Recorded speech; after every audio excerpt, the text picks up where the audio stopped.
But rumours are growing that Prince Harry is plotting revenge on King Charles and Prince William with a second volume of his autobiography. Now, leading royal Christopher Anderson, leading royal author, told Fox News in the United States that a follow-up book in which he settles scores is now inevitable, particularly given what he perceives as the harsh treatment by his brother and his father. The pen is mightier than the sword, and a sequel to Spare could be a fresh new headache for the king. Let's get reaction from leading political commentator all the way over in the United States, Hilary Fordwich. Hilary, lovely to see you again. It's been too long. Your reaction to rumours that Prince Harry is going to write another book? Well, smashing to be back with you again, Mark. Actually, it's purported to be entitled Repair with the Heir, but I haven't got a prayer. No, actually, that would be...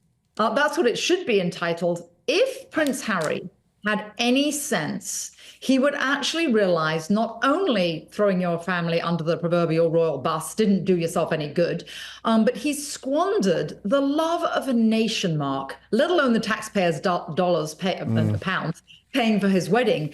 The saddest thing is they had so much potential. I covered his wedding to Meghan Markle.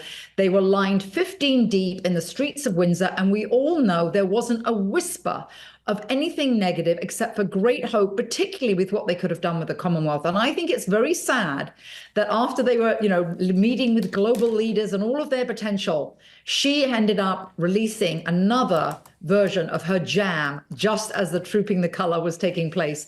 She's down to releasing jam. And I think it's very sad. And I think his book, unless it's really seriously trying to repair the relationship, he will be doing himself just more damage. From global admiration to growing ridicule, the Duke and Duchess of Sussex once held the hearts of millions. But now, critics say they've squandered that love and turned to selling jam to stay afloat. Has the royal rebellion become a royal regret? Just a few short years ago, Harry and Meghan were the shining symbols of a modern monarchy, young, passionate, full of promise. Their wedding captivated the world. Their message, unity, compassion, and change, but somewhere between royal duty and Hollywood dreams, that love story with the public began to crumble. Today, commentators say the couple have squandered the love of a nation and may be struggling to reclaim both their image and their income. Enter the latest chapter in the Sussex saga. Jam, the couple's new lifestyle brand, Archewell preserves, promises luxury, organic fruit spreads priced well above supermarket shelves. But the internet isn't buying it. Critics call it tone-deaf, mocking the couple's transformation from royalty to what some have labeled celebrity salespeople.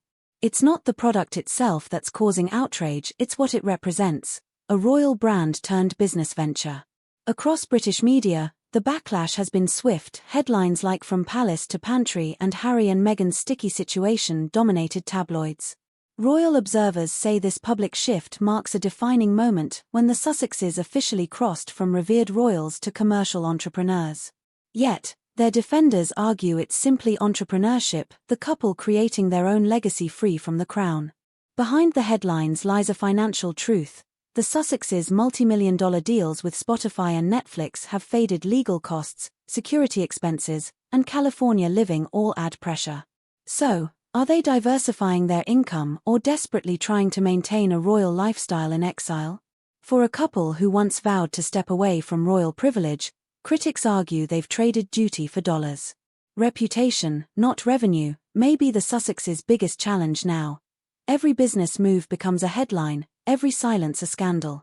Royal insiders suggest that Harry, at least, still longs for reconciliation, while Meghan continues to build a personal empire rooted in independence. But can they ever win back the love they lost, or has Britain moved on? From royal duty to celebrity hustle, the Sussex story is rewriting the rules of modern monarchy. The question remains, is this freedom, or a fall from grace? For more royal revelations and GB-style commentary, stay tuned to Royal Saga, where the truth behind the titles is always uncovered. Do you think perhaps Harry needs the money, given the fact that he's got so many court cases in the offing?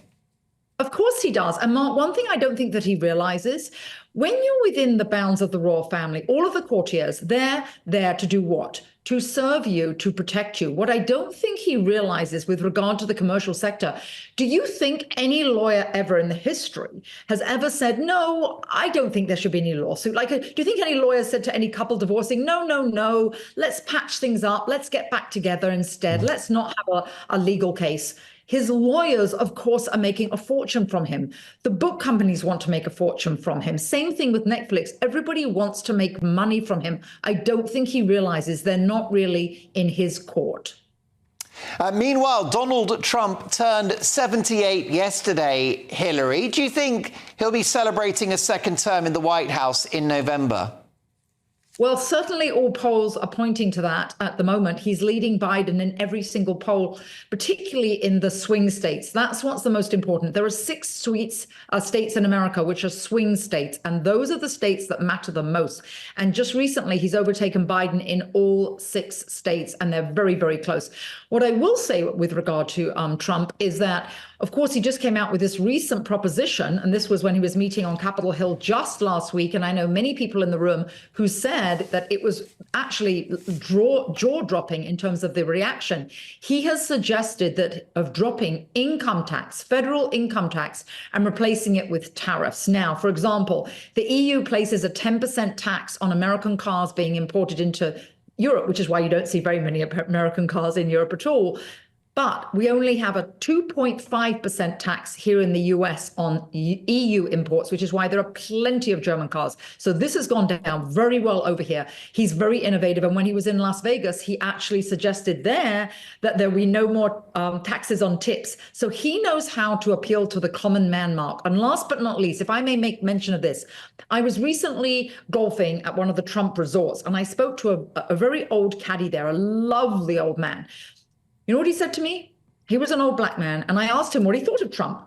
He worked at the Trump resorts well before Trump was ever even running for office. And you know what he said? He said in all of the resorts he's ever worked on, all up and down the East Coast of America, Donald Trump was the only owner who ever, 1, spoke to him, 2, asked him what he thought, and 3, Mark, asked him what would make the lives of the caddies better. And this old caddy told me that when he came back the next year, because they all go down to Florida in the winter, he said all the changes have been made. Donald Trump listens to the common. It's the common touch, Mark. If he's reelected, it will be because he has the common touch and he understands the regular American. Hillary, the clock's against us. Briefly, if you can, you've got a foot in both camps because you're a Brit, but based in America now. You're a politics, royal and business expert. Do you think that President Donald Trump in the White House would be good news for Britain?